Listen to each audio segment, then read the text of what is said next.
আসসালামু আলাইকুম প্রিয় দর্শক, দৈনিক মানব জমিনের 4 অক্টোবরের যে সংখ্যা, সেই সংখ্যার প্রথম পাতায় একটা রিপোর্ট ছাপা হয়েছে।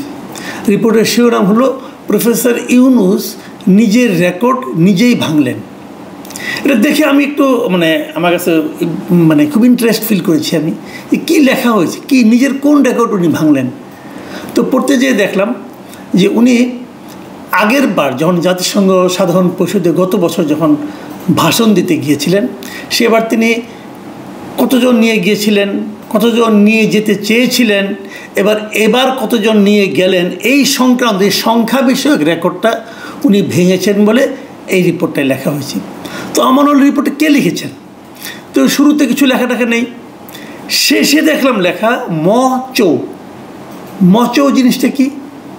আমি ধারণা করি এটা এই পত্রিকা যিনি সম্পাদক মিস্টার মতিউর রহমান চৌধুরী, উনিই হবেন হয়তোবা, কারণ এভাবে সাধারণত রিপোর্ট ছাপা হয় না। শুরুতে নাম লেখা থাকে, অথবা স্টাফ রিপোর্টার থাকে, অথবা কিছু একটা থাকে, শেষে আবার মচৌ লেখা। তার মানে আমি ধরে নিচ্ছি এটা মতিউর রহমান চৌধুরীর লেখা। যদি না হয়ে থাকে আমাকে ক্ষমা করবেন। তো তারপরেও আমি এই রিপোর্টটার সম্পর্কে একটু কথা বলতে চাই।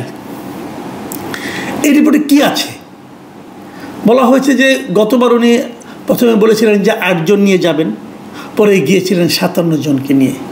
এবার উনার আগের রেকর্ডটা ভেঙে 104 জনকে নিয়ে গেছেন, এবং এই 104 জনের মধ্যে কারা কারা ছিলেন সেই ব্যাপারে উনি ডিটেল এই রিপোর্টে লেখা হয়েছে। এটা আমি ডিটেলে গেলাম না এই কারণে যে আমি নিজেও এটা নিয়ে রিপোর্ট করি, আমি নিজেও এখানে একটা কন্টেন্ট করেছি, এবং সেখানে আমি ব্রেকআপ দিয়ে দিয়েছি যে কোন ক্যাটাগরিতে কে গিয়েছেন, নামটামও বলেছি, কাজে ওটা নিয়ে আমি আর যাচ্ছি না।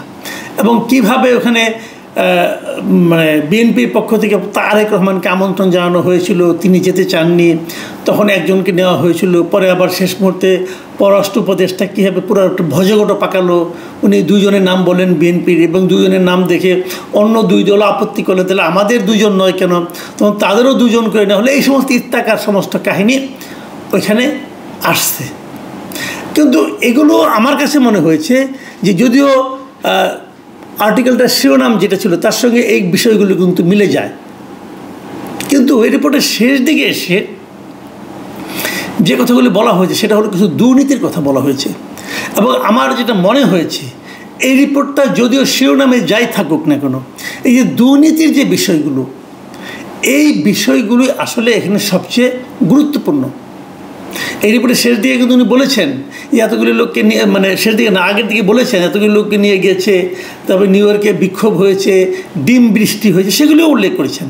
কিন্তু এগুলো উল্লেখ করার পরেও আমার কাছে মনে হয়েছে শেষের দিকে যে কথাগুলি বলা হয়েছে দুর্নীতি নিয়ে, সেগুলি মূল বিষয়।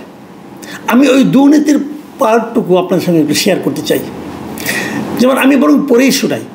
উনি এক জায়গায় লিখেছেন শেষ দিকে এসে যে প্রফেসর ইউনূস হয়তো জানেন না আজকাল আলোচনার টেবিলে রাষ্ট্রীয় অতিথি ভবনের নামও যুক্ত হচ্ছে। চায়ের টেবিলে বিভিন্ন জনের, বিভিন্ন সংশ্লিষ্ট বিভিন্ন ব্যক্তিবর্গের আলোচনায় রাষ্ট্রীয় অতিথি ভবন যমুনার নাম নেওয়া হচ্ছে। কী প্রসঙ্গে নেওয়া হচ্ছে সেটা উনি আরেকটু ডিটেল করেছেন। উনি লিখেছেন, অতি সম্প্রতি একটি সরকারি সংস্থার শীর্ষ পদে নিয়োগ দানের জন্য 80 কোটি টাকার দাম উঠেছে। এই জায়গাটুকু আপনারা প্লিজ খেয়াল করবেন। একটা শীর্ষ পদে নিয়োগের জন্য 80 কোটি টাকা দাম উঠেছে। বলা হয়েছে এই নিয়োগ সম্পন্ন হলে একটি বিশেষ স্থানে যাবে 40 কোটি, বাকি 40 কোটি পাবে তৃতীয় পক্ষ। আর যাকে নিয়োগ দেওয়া হবে তার কিছুই করতে হবে না, শুধু বাণিজ্যের কারসাজিতে সায় দিয়ে যাবেন বিনা দ্বিধায়। প্রশাসনিক ক্যাডারের ওই শীর্ষ কর্মকর্তা শেষ পর্যন্ত এই প্রস্তাবে রাজি হননি আখেরের কথা ভেবে। পরবর্তী সময় যখন আসবে, সরকার পরিবর্তন হবে, তখন কি হবে এই কথা ভেবে উনি রাজি হননি। কত কোটি টাকা? 80 কোটি টাকা। 2 ভাগ হবে, 1 ভাগ যাবে বিশেষ একটি জায়গায়, তারপরে একজন পাবে 40 কোটি টাকা, আর বাকিগুলি পাবে অন্য কয়েকটি জায়গায়। আচ্ছা, এর আগে এই রিপোর্টে যেটা লেখা হয়েছে, এর আগের সেন্টেন্সটা সেটা কি, যে রাষ্ট্রীয় অতিথি ভবনের নামও যুক্ত হয়েছে। রাষ্ট্রীয় অতিথি ভবন কোনটা? যমুনা। যমুনায় এখন কি হয়? প্রফেসর ইউনূস থাকেন, ওটা ওনার এখন বর্তমানে বাসভবন। তাহলে এই যে দুর্নীতি, এর সঙ্গে কি ওনার বাসভবনও জড়িত? এই রিপোর্টে কিন্তু সেই ইঙ্গিতটাই দেওয়া হয়েছে যে প্রফেসর ইউনূসের বাসভবনের নামও আজকাল দুর্নীতির সঙ্গে জড়িত বলে উচ্চারিত হচ্ছে। এবং উনি আগে প্রফেসর ইউনূসকে একটু ছাড় দিয়েছেন, কি বলেছেন আবার আপনারা মনে করেন, প্রফেসর ইউনূস হয়তো জানেন না আজকাল আলোচনার টেবিলে রাষ্ট্রীয় অতিথি ভবনের নামও যুক্ত হচ্ছে। মানে উনি জানেন না, হয়তো জানেন কিনা শিওর না, মানে হয়তো জানেন না, মানে ওনার নাম ভাঙিয়ে করা হচ্ছে। অথবা জানেন, যেহেতু উনি হয়তো বলেছেন, মানে ওনার একটু সন্দেহ থাকতে পারে, অথবা একটু ছাড়ও দিতে পারেন উনি, অথবা ভাবছেন সরকারের শীর্ষ পদে যিনি আছেন তার নাম কি করে উচ্চারণ করি, বরঞ্চ একটু হালকা রূপে রাখি, হতে পারে কোনোটাই, আমি জানি না আসলে কি হয়েছে।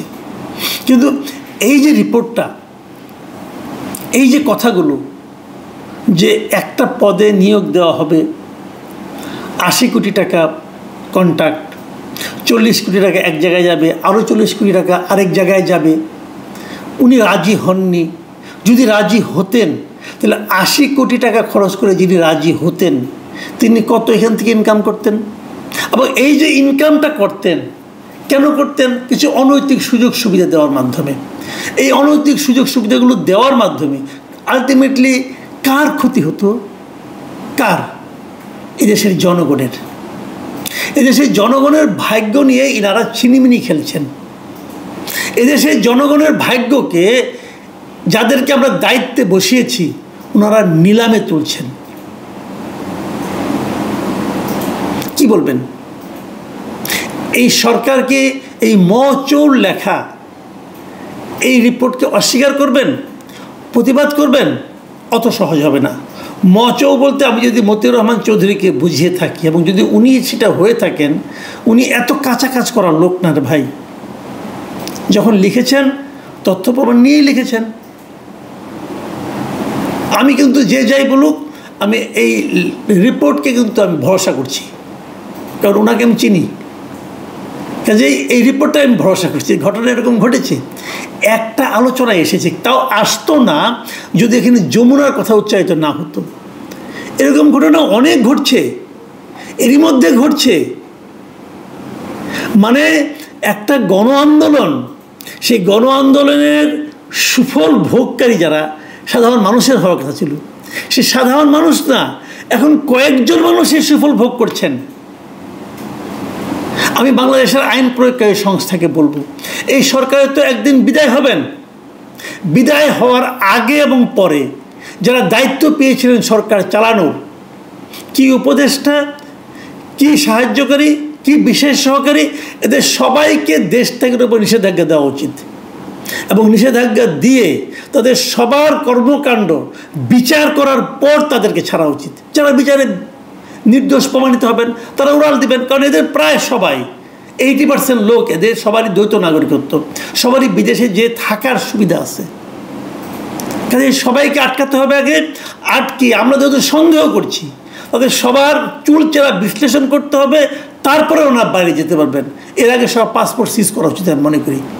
সকল উপদেষ্টার পাসপোর্ট ক্ষমতা ছাড়ার আগে জব্দ করতে হবে, করে জাজ করতে হবে যে তারা কে কে নির্দোষ। যারা নির্দোষ কেবল তারাই বাইরে যেতে পারবেন, আর যারা নির্দোষ নয় তারা, অথবা তাদের সন্দেহ থাকবে, তাদের বিচারের আওতায় আনতে হবে। কারণ এই সমস্ত অভিযোগ আমরা পরে আর শুনতে চাই না। বলবেন যে ভাই আওয়ামী লীগের লোক কিন্তু গিয়েছে, তাদের ব্যাপারে কিছু বলেন না, এদের ব্যাপারে বলছেন কেন? না, আওয়ামী লীগে যারা গিয়েছে তাদের ব্যাপারে আমরা বলেছি, তারাও আসলে আটকানো হবে, ও অনেকে আটকানোও হয়েছে। কিন্তু আমি এদের ব্যাপারে বেশি বলছি এই কারণে যে এরা তো একটা মানে আন্দোলনের মানে পরে তারা এসেছেন একটা বড় দায়িত্ব নিয়ে।